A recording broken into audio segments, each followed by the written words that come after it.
दोस्तों नमस्कार, मैं जगन्नाथ गौतम, देश रोजाना YouTube चैनल के लिए। दोस्तों, मैं आज जिस मुद्दे पर फिर बात कर रहा हूँ वो हमारी शान बान पहलवान बेटियों का ही है। मैं आज इस मुद्दे पर कहना चाहता हूँ कि जो बेटियाँ विदेश में जीती, देश से बाहर भारत की शान बढ़ाई, झोली भर भर के ये बेटियां मेडल लाई। आखिर ये बेटियां एक गैंगस्टर से, एक अपराधी से कैसे हार गई, वो भी अपने देश में। आज पूरा देश यह जानना चाहता है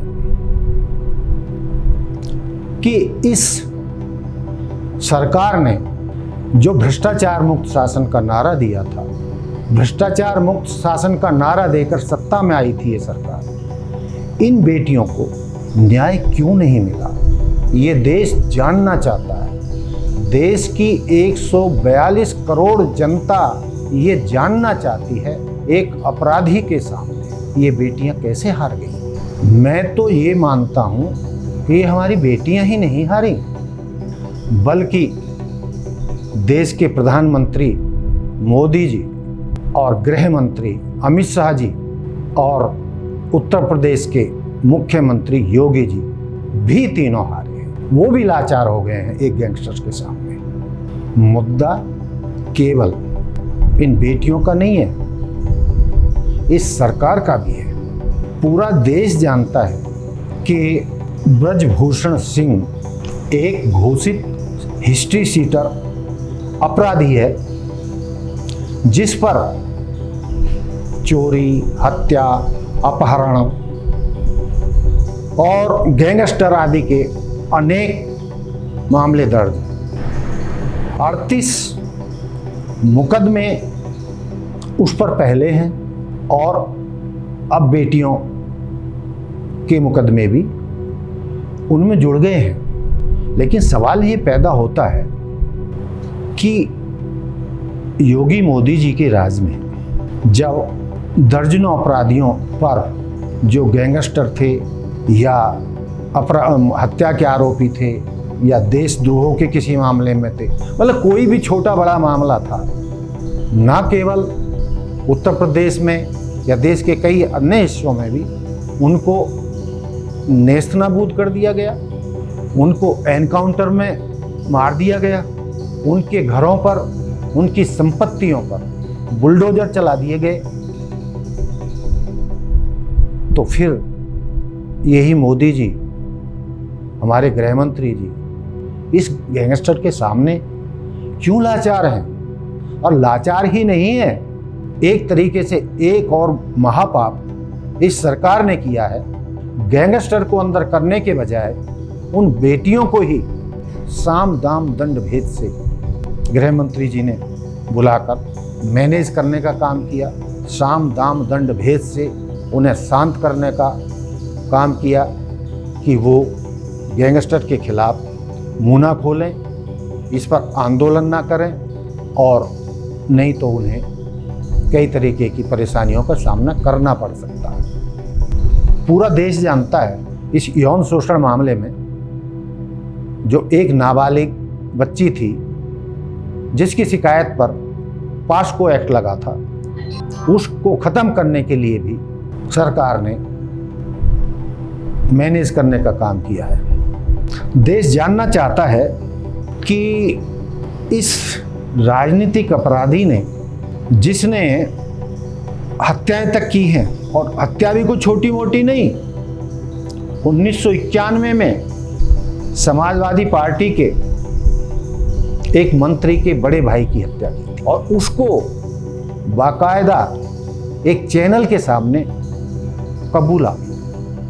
लेकिन हमारी सरकार, हमारे देश का कानून, मैं अदालतों की तो बात क्या कहूँ, मैं कहना नहीं चाहता, लेकिन देश जानना चाहता है कि 48-39 मुकदमे जिस पर दर्ज हैं वो आखिर जेल से बाहर क्यों हैं, और इस पर योगी जी, मोदी जी का कानून क्यों नहीं एक्शन ले रहा है। यदि यही हाल रहा तो इस सरकार के लिए मैसेज ठीक नहीं जाएगा। जनता बहुत बारीकी से इस तरफ देख रही है और सोच रही है कि बेटी पढ़ाओ का नारा देकर, बेटी बचाओ का नारा देकर यही बेटियों के साथ एक अपराधी द्वारा किए गए यौन शोषण में उसको बचाने का काम करती हुई नजर आ रही है। यदि इन बेटियों को न्याय नहीं मिला तो देश इन बेटियों के साथ गुनाह करने वालों को और सरकार तक को। तो दोस्तों, ये मामला था जो मेरे मन में बातें थीं। इन बेटियों को न्याय कब मिलेगा, कैसे मिलेगा, और मुझे तो लगता नहीं है कि मिलेगा। जब 38 आपराधिक मामलों में नहीं मिला तो इसको भी रफा दफा कर दिया जाएगा। सरकार को इन बेटियों की फिक्र नहीं है, उसे फिक्र है कि वो कई सीटों पर भाजपा को राजनीतिक लाभ पहुंचाने का मादा रखता है। मेरे मन में एक बात और है कि यह सरकार, कई आवाज़ें आती हैं, चर्चा है समाज में, जाट समुदाय को ये अलग थलग करने की नीति पर चल रही है। आप जानते हैं कि ये पहलवान बेटियां जाट समुदाय से आती हैं और हरियाणा सरकार या केंद्र सरकार राजनीतिक तौर पर ये मानकर चलती है कि वो हरियाणा में पिछले चुनावों की भी तरह नॉन जाट का फायदा उठाकर चुनाव जीतने की फिराक में है।